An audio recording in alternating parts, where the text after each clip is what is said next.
안녕하세요. 세상의 모든 콘텐츠를 리뷰하는 리뷰플릭입니다. 매주 금요일이 기다려지는 또 하나의 이유가 되어버린 굿파트너. 매회 새로운 의뢰인 에피소드와 빠른 전개로 지루함 없이 흥미진진함을 선사하며 시청률 고공행진 중이죠. 이번 주 방송된 10화, 11화 리뷰 지금 시작해보겠습니다. 세상을 떠들썩하게 만든 세기의 이혼 소송을 끝낸 은경에게 새로운 시련이 닥칩니다. 엄마 아빠의 이혼이 빨리 정리되길 바라는 제희의 바람을 지상이 받아들여 조정으로 무사히 끝낼 수 있어 다행이라고 생각했었죠. 그러나 체면을 중시하는 로펌 대표의 눈에는 은경이 눈엣 가시입니다. 대정 로펌하면 차은경이라고 할 정도로 존재감이 넘치는 은경이지만 로펌 대표는 모든 것이 마음에 들지 않는 모양입니다. 아들 우진에게 로펌을 물려주려는 대표의 계획이 은경의 존재로 인해 흔들리고 있기 때문이죠. 더군다나 은경의 이혼 과정에서 오피스 허즈번드와 같은 찌라시로 자신의 아들 우진의 이름이 오르내린 것도 몹시 거슬렸을 겁니다. 아무리 수익을 많이 내는 변호사라 할지라도 로펌 대표 입장에서는 자신의 자리를 위협할 정도로 유명해진 은경이 반갑지 않은 것이 사실일 겁니다. 이때다 싶었던 대표는 은경에게 사임을 권유합니다. 은경은 생각을 정리하기 위해 제이와 함께 여행을 계획하죠.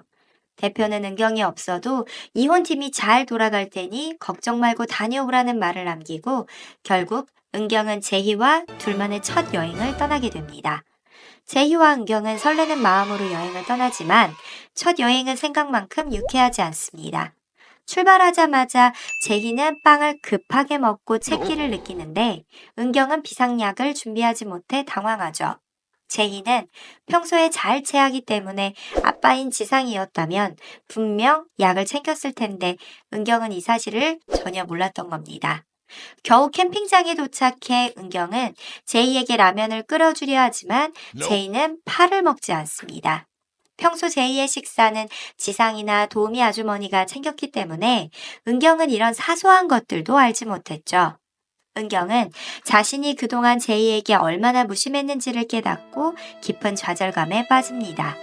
제이 역시 엄마가 노력할수록 아빠 지상이 더욱 그립습니다. 캠핑장에서 아빠와 놀러온 다른 아이들을 하염없이 바라보며 제이는 함께하지 못하는 아빠에 대한 그리움으로 풀이 죽습니다. 살얼음판을 걷듯 은경과 제이의 첫 여행은 겨우겨우 흘러가나 싶었지만 자전거를 타다가 넘어져 응급실에 간 제이가 그동안 참아왔던 서러움을 터뜨리며 아빠가 너무 보고 싶다며 엉엉 우는 장면은 정말 마음 아픈 순간이었습니다. 이혼은 어른들의 문제지만 그 피해와 고통은 어린아이의 몫이 되는 현실이 참 안타깝습니다. 제이가 빨리 마음의 안정을 찾기를 바랄 뿐입니다.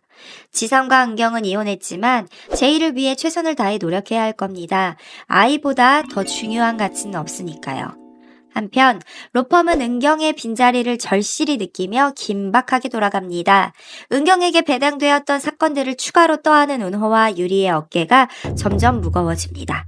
이번 의뢰인은 대학생 신분으로 상간남 소송을 당해 유리를 찾아온 사건인데요.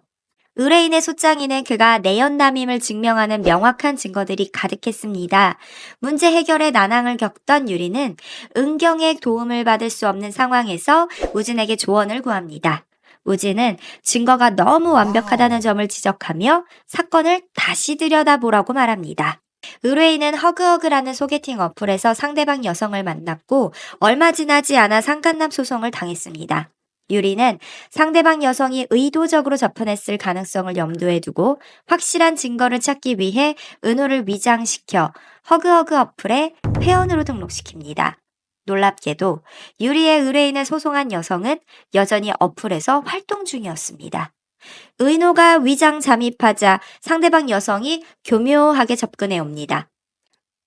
알고 보니 의뢰인은 내연남 누명을 씌워 소송을 제기하고 이를 빌미로 협박하며 합의를 강요하는 부부 사기단의 희생자였습니다. 은호가 미끼인 줄도 모르고 사기단의 남편은 로펌에 쳐들어와 은호를 상간남이라며 망신을 줍니다. 하지만 이 모든 것은 유리의 계획대로 흘러가고 있었죠. 결국 유리는 사기단의 실체를 폭로하며 그들을 사기죄로 역고소하겠다고 협박해 사건을 완벽하게 해결합니다. 처음으로 혼자 사건을 해결한 유리는 변호사가 되고 나서 처음으로 누군가를 도왔다는 뿌듯함에 가득 찹니다.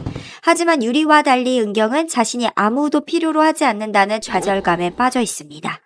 제이와의 여행도 번번이 어긋났고 회사에서도 은경을 찾는 전화 한 통 없으니 말입니다. 우리도 가끔 그런 때가 있죠. 세상은 쉼없이 돌아가는데 나 혼자만 멈춘 듯한 느낌. 맨몸으로 세상에 던져진 것 같은 그런 좌절감이 들 때 가장 중요한 것은 주변의 도움일 겁니다. 은경의 이 좌절도 오래가지는 않을 겁니다. 은경의 곁에는 그녀를 존경하는 유리와 키다리 아저씨처럼 늘 챙겨주는 우진이 있으니까요.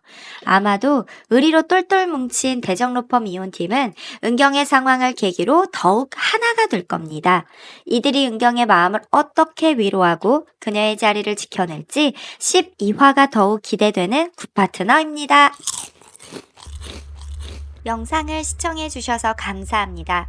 구독과 좋아요 그리고 알림 설정까지 꼭 부탁드려요. 여러분의 응원이 큰 힘이 됩니다. 더 좋은 콘텐츠로 보답하겠습니다.